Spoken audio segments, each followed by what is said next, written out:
اگرچہ بہت سے لوگ جواں مرگی کا شکار ہونے والی پروین شاکر کو 80 اور 90 کی دہائی کی معروف ترین شاعرہ کے طور پر ہی جانتے ہیں، لیکن یہ بھی ایک حقیقت ہے کہ انہوں نے سول سروس میں بھی اپنا ایک نام اور مقام پیدا کیا اور انہیں ایک بہترین آفیسر تسلیم کیا گیا۔ یہ حقیقت ہے کہ محبت اور خوشبو کی شاعرہ کہلانے والی پروین شاکر CSS کا امتحان پاس کرنے کے بعد سن 1982-83 میں سول سروسز اکیڈمی میں بہترین پروبیشنر آفیسر قرار پائی تھی۔ پروین شاکر بعد ازاں پاکستان کسٹمز میں شامل ہوئیں اور سن 1986 میں اسلام آباد میں FBR کی سیکنڈ سیکرٹری کے عہدے پر فائز ہو گئی۔ سن 1976 میں ان کی پہلی کتاب خوشبو کو آدم جی ایوارڈ سے نوازا گیا، جبکہ انہیں پرائڈ آف پرفارمنس بھی ملا۔ پروین شاکر کا سن 1976 سے سن 1994 تک کا عرصہ سرکاری ملازمت اور ایک شاعرہ کے طور پر پبلک سیکٹر میں ان کے بے مثال کام کی عکاسی کرتا ہے۔ اردو ادب کے منفرد لہجے کی حامل پروین شاکر 24 نومبر سن 1952 کو کراچی میں ایک مذہبی گھرانے میں پیدا ہوئیں۔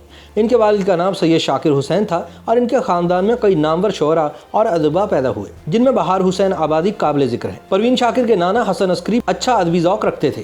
انہوں نے بچپن میں پروین کو کئی شعراء کے کلام سے روشناس کرایا۔ پروین ایک ہونہار طالبہ تھیں۔ دوران تعلیم وہ اردو مباحثوں میں حصہ لیتی رہیں۔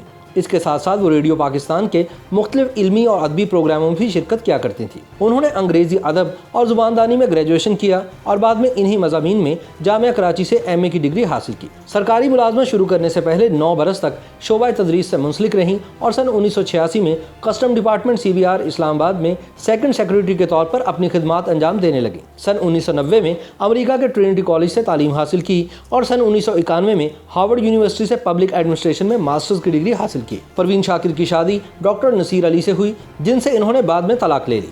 پروین شاکر کی شاعری اردو ادب میں ایک تازہ ہوا کا جھونکا تھا۔